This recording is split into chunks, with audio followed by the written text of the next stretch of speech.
Hi teachers, I am going to show you 5 new features in iOS 11. So on your iPad, if you haven't updated yet, you may update now. It is safe to update. Tap on Settings, tap on General, and then click Software Update and update your iPad. Might take a little bit of time, so make sure you have adequate time to do it. Feature number 1 is the camera. The camera now has a built-in QR code reader, so you don't need a separate app. The nice part about this is it uses the high quality resolution of the camera to make it even more accurate at grabbing QR codes. So I scan this code, tap the little notification that pops up, and it takes me right into my content. I'll be back. The next thing I want to talk about is making a PDF out of anything. So if you were looking for something and you couldn't find a PDF on it, you can simply make your own. So let's say I'm doing something on plants. I can find it. I can tap the little share button up on the top right. Down on the bottom, you see one that says Create PDF. If I tap that, if you look back up at the top right, there's now a little marker. If I tap that, I now get a full markup suite. I can add little lines here for roots, trunk, branches, leaves. I could also put a little spot over here for kids to write in their name. I have a beautiful handwriting. Thank you for that. And I'm good to go.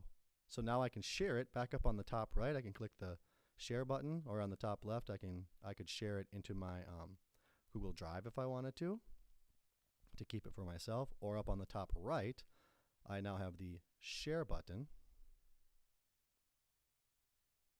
where I could share this to, I could airdrop it to a student if my students are using iPads, or I could share it to a different app, or copy it, or email it.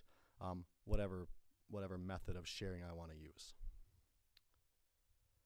Next feature I want to talk about is screenshots. So screenshots used to just magically happen and then kind of disappear into your photos. Well, now when you take a screenshot, you do that by pressing the home button and the power button at the same time.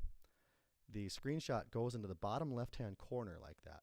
So now I can tap on that and I have my full markup suite there. So I can annotate over any of my screenshots that pop up. So if I'm talking about team drives here, I can circle it and show the kids that that's where they're supposed to go. So I could have that, put that in on my smart board, or however I want to display this document. It's just a nice way to show a little bit of detail of things. I could also share it if I wanted to excuse me, if I wanted to share it. I can airdrop it or email it, however I want to do it. The other thing is now the dock is available anywhere. So wherever I'm at, I can swipe up from the bottom and I get my dock to show up right here. I have all my favorite apps, and then over on the right I have my 3 most recent apps. I could actually show you the screenshot tool again while we're in here. So if I was to take a screenshot of this window, you can see where it goes down to the bottom left here.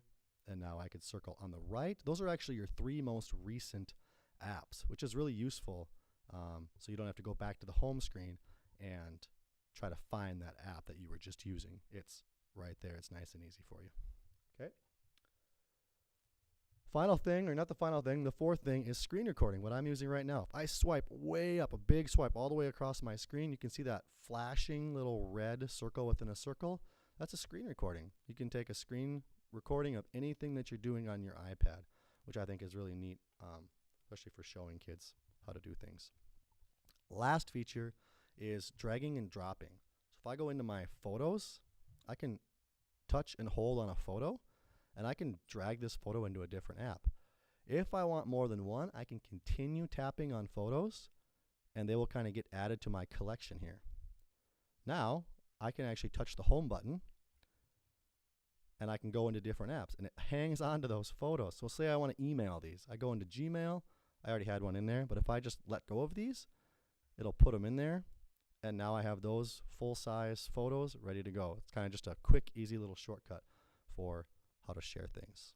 So those are 5 new features of iOS 11. Thanks for watching, and I hope you update soon.